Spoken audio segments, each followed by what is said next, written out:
I once sat in an empty room, broke, with a child in my arms and a stack of bills on the table. And then I told myself, this is not the end.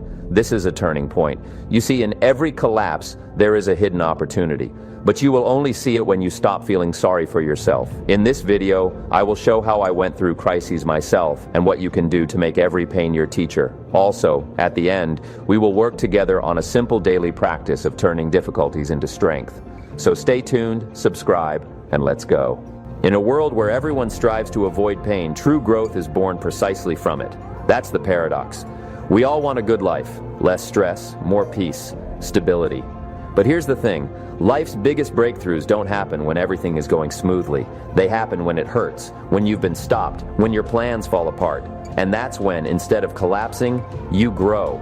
If you don't give up, I know this well, because I've been there. At 25, I was a broke man with a family, no prospects. And if I had waited for better circumstances, I'd still be sitting in the same place.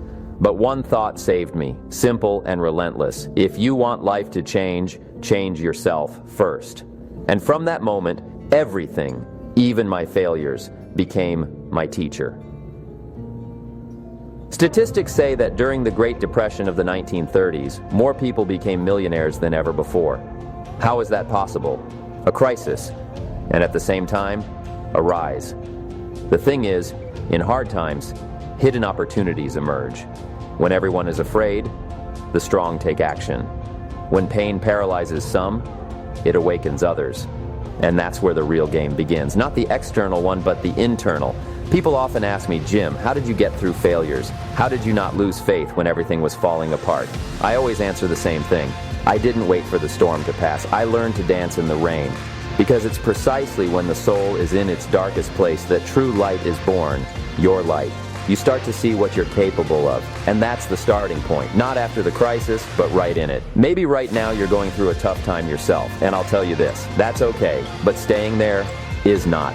In this video, we'll explore how to turn difficulties into a springboard, how to find not a threat but a chance in crisis, and how to see that your story isn't over. It's just gaining momentum. Everything starts with philosophy, your internal map, with how you see the world. Because if you see difficulties as punishment, you hide. But if you see a hidden gift in them, you step forward. That's the breaking point. Because life doesn't ask when it's convenient for you. It doesn't warn. It simply throws a challenge.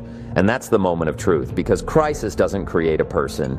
It only reveals who you already are. I often said, don't ask for an easy life. Ask for more skills. See, a crisis is not a challenge to the economy, but to your skills. Not to the situation, but to your discipline.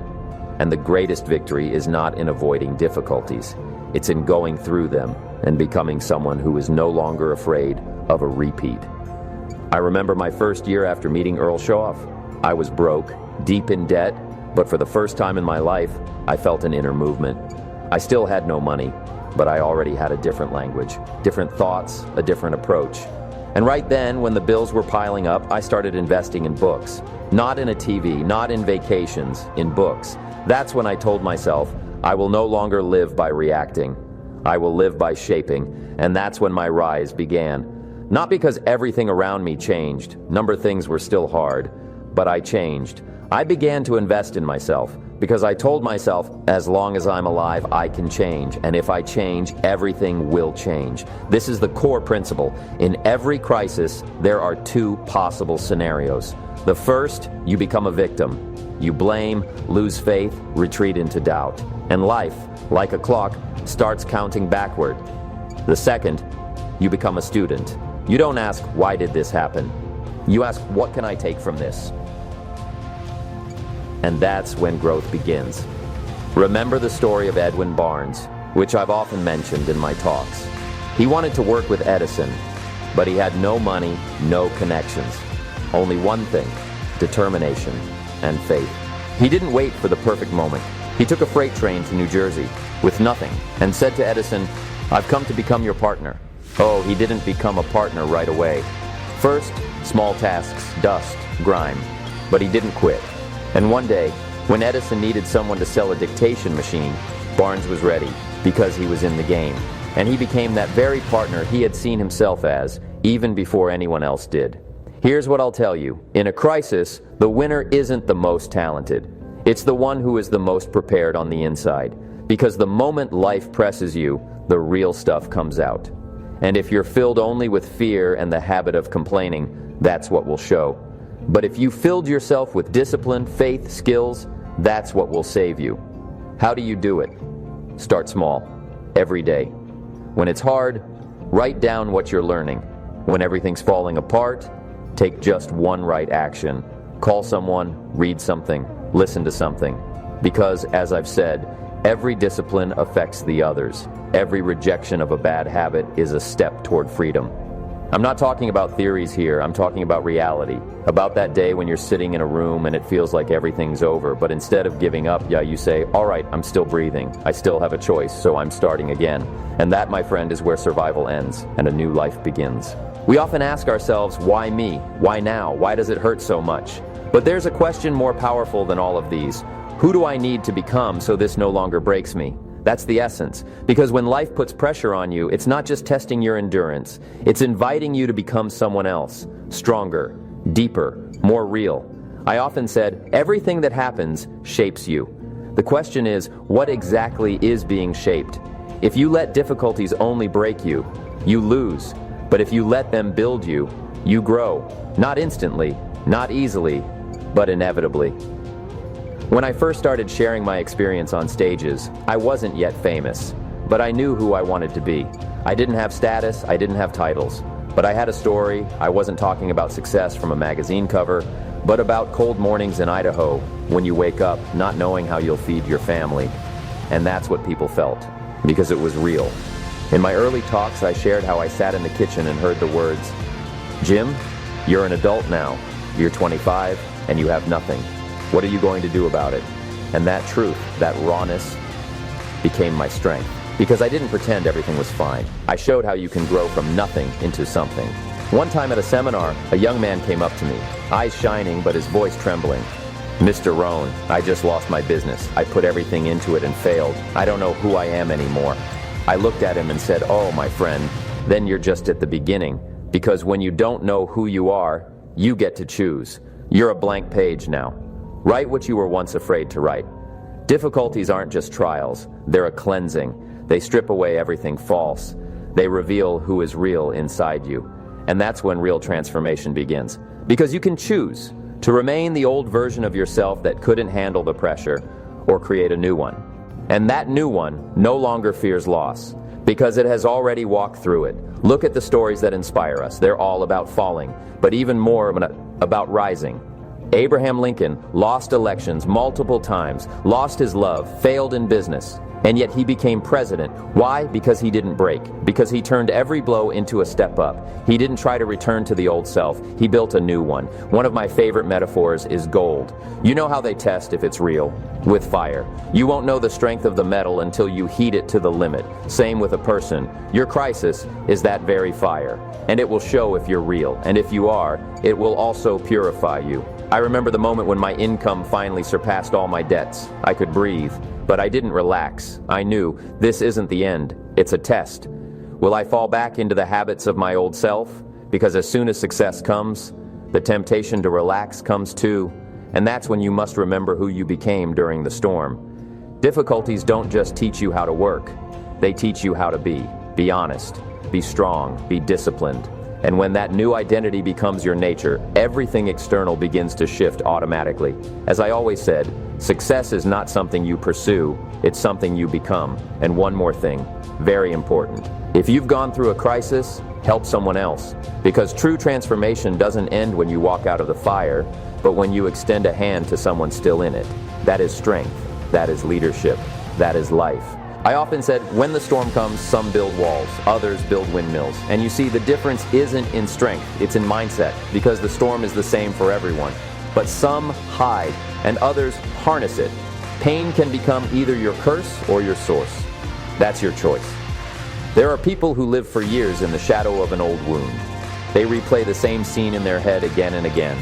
One failure, one unfair moment, and each time that memory steals a little of their strength. Because the pain remained raw, unprocessed, undigested. But there are others, those who took pain and turned it into fuel. I know such people, and I was one of them. That morning when I couldn't buy my little girl a cookie, it still lives in me.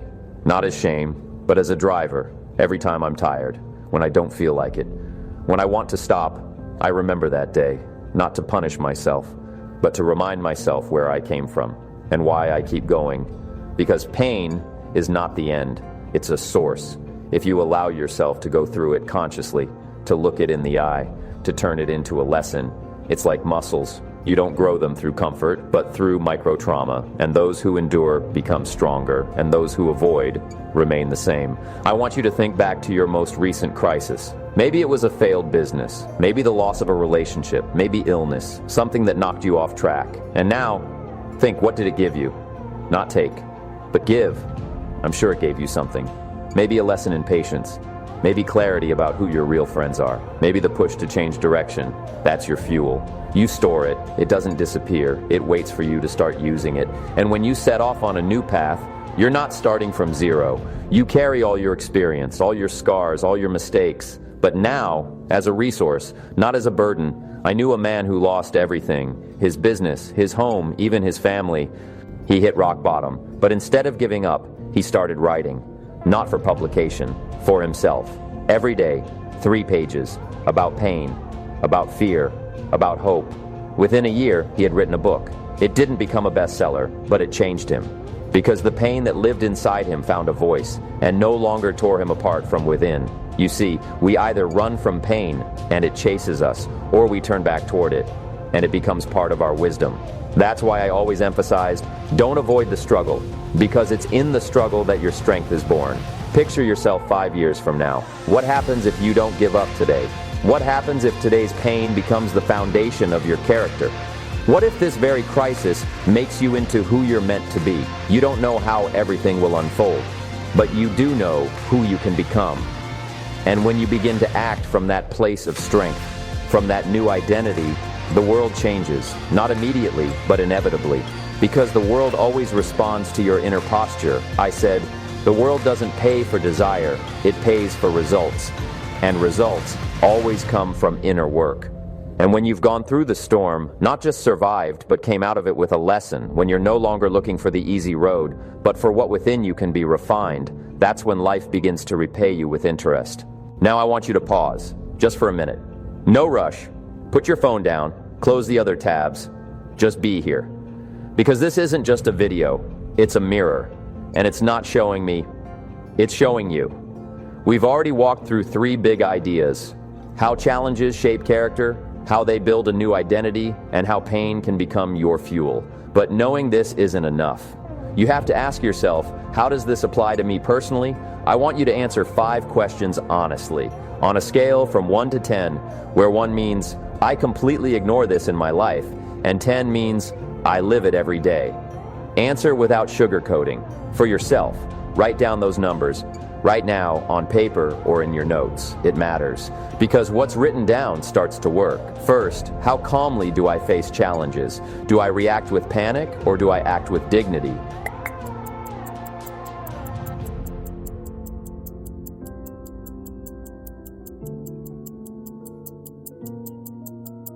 Second, how much has my identity strengthened after my last crisis? Or am I still clinging to my old self?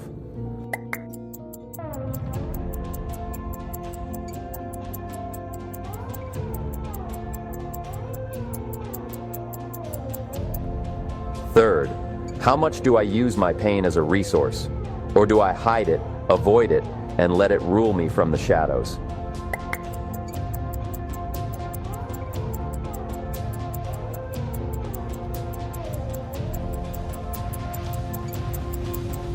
Fourth, how consistently do I take action daily, regardless of circumstances? Or am I waiting for motivation, a sign, a green light?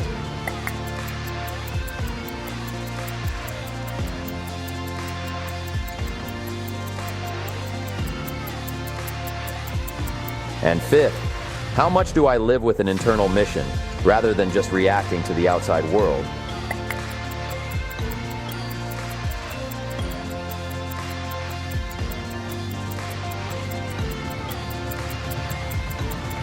Now look at those numbers.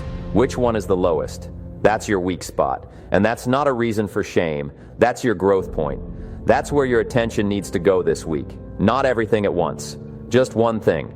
Because, as I've said, every discipline affects the others. Change one, and the rest will follow. So choose that one area and make a simple 7-day action plan. Just one action. If it's pain, write 10 lines each day about what it's teaching you. If it's action, do one task each day, no matter how small, regardless of how you feel. If it's mission, every morning write your answer to, "Why am I waking up today?" And now, share your experience. Write in the comments which of your answers was the lowest and what you decided to do about it. I'm not asking for stats, I'm asking for you. Because when you write, you lock in your intention. And when someone else sees it, you create accountability. And one more thing. If this video helped you see your crisis differently, don't forget to hit like. It helps me know I wasn't just speaking into the void. And of course, subscribe. Because there's so much more ahead that will help you not just survive, but consciously build your life day by day. And remember, change doesn't start on Monday. It starts with a decision, and you can make that decision right now. And here's what I want you to take with you from this video. You are stronger than you think. Not because you've never fallen, but because you're still here, and you're still listening, and you're still searching. That means there's a fire in you, and it hasn't gone out. Hardships are not proof of your defeat. They are an invitation to build another version of yourself, one that didn't just survive the storm, one that learned to dance in the rain. I always said, don't let your difficulties become your excuse. Make them your source of wisdom. Because in the end, everything that happens to you can work for you. If you learn to work on yourself, sometimes life brings us to our knees. But that's exactly where we begin to pray. That's where we see the sky. And that's where a new strength is born. Not flashy, not loud, but deep and steady. Remember, your story isn't over yet. The pages are still blank, and the pen is in your hands. Write it in a way that others will one day draw inspiration from it. And so that when you look back, you'll say, oh, that wasn't just a crisis, that was my rebirth.